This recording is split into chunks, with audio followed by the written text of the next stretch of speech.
President Trump fulfilling a major campaign promise, pulling the U.S. out of the Paris Climate Accord. And our next guest says that she saw climate change scaremongering to secure grants. DailyMail.com global columnist Katie Hopkins is live for us in London. Katie, good to have you with us. Thank you. All right, so if you watch any other network this morning, we have lost our leadership on the world stage. What do you say? It's absolutely nonsense. I can't believe these guys are buying into this kind of furor that this is the destruction of the planet, that we're lost forever, that global warming is going to incinerate all of us. The real question we should be putting out there to the public is, does the United States want to spend billions of dollars for developing countries to sign up to nothing that obligates them to reducing global warming?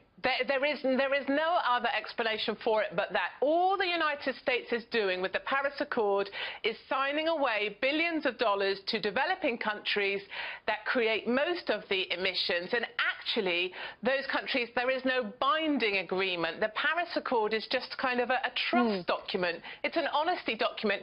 True leadership is what Trump is doing right now. He's standing up. He's calling out the Paris Accord as a bad deal.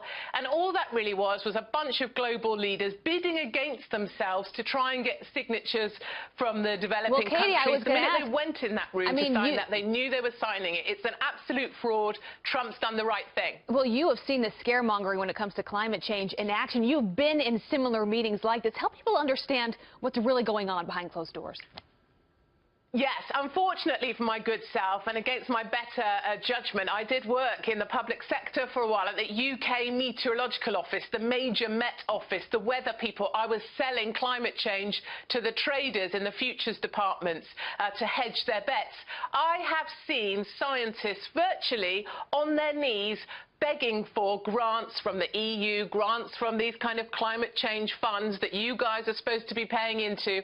I have seen them scaremongering. I have seen them using data in interesting ways to make the problem seem worse in order to secure funding, in order to secure their jobs. It's a cyclical thing. They're all buying into it. The right thing to do if you're liberal is condemn Trump. What we should be saying is Trump has shown true leadership.